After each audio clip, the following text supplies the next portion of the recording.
আমরা 6 মাস পর পর এই অ্যামাউন্টটা যতটুকু আসে সেটা পাই, কিন্তু এই 25,000 টাকা দিয়ে আজকের দিনে ঢাকা শহর কেন পেরিফেরিতেও তো চলা সম্ভব না। আমাদের দাবি হলো আমাদের ভাতাটা বৃদ্ধি করা। ভাতা বৃদ্ধি বলতে আমরা কিন্তু কোনো একটা ন্যায্য ভাতার উপর সেটাকে আরো বাড়ানোর কথা বলছি না। আমরা আসলে যতটুকু বাড়াতে চাচ্ছি সেটা আসলে একটা ন্যায্য অ্যামাউন্ট চাচ্ছি। আমাদেরকে ভাতা হিসেবে 25,000 টাকা দেওয়া হয়, তো 25,000 টাকা এটা আমরা মান্থলিও পাই না, আমরা 6 মাস পর পর এই অ্যামাউন্টটা যতটুকু আসে সেটা পাই, কিন্তু এই 25,000 টাকা দিয়ে আজকের দিনে ঢাকা শহর কেন পেরিফেরিতেও তো চলা সম্ভব না। তো আমরা আমাদের এই ভাতাটাকে বাড়িয়ে যাতে আমরা একটা মিনিমাম লাইফস্টাইল, আমরা ডাক্তার সমাজ এতগুলো ডক্টর যদি নিজেদের ধৈর্যের বাঁধ ভেঙে না যায়, যদি নিজেদের মিনিমাম লাইফ, আমরা আসলে না খেয়ে থেকে পড়ার মতো অবস্থায় পৌঁছে গেছি আজকাল।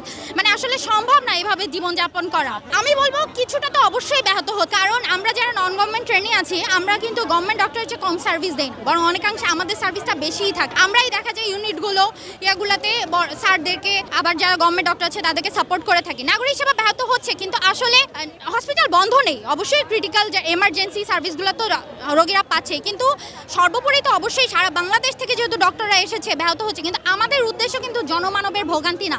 এই যে রাজপথ বন্ধ করে গেলে আমরা একদিনে আসিনি বা 1 ঘন্টার নির্দেশনা আমরা চলে আসিনি যে রাজপথ বন্ধ করে ফেললাম আমাদের দাবি মেনে নেবে। আমরা কিন্তু অনেক অর্গানাইজভাবে এগিয়েছি। আমরা মন্ত্রণালয় থেকে মন্ত্রণালয়ে ঘুরেছি, আমাদের যে সেন্ট্রাল কমিটির বড় ভাইরা আপুরা আছেন তারা হাত পায়ে ধরা থেকে শুরু করেছে এবং সবাই আমাদের সাথে একমত পোষণ করেছেন। কেউ আমাদেরকে বলেনি যে তোমরা চলে যাবে, কিন্তু সবাই আমাদেরকে দেওয়া হবে, আজ হবে, কাল হবে, কিন্তু আমরা কোনো প্রজ্ঞাপন পাইনি। কিন্তু এর জন্য আমরা আসলে আমাদের মানবিকতা, আমাদের বিবেকের উপর পাড়া দিয়েই আজকে আমরা বাধ্য হয়ে রাজপথে নেমেছি।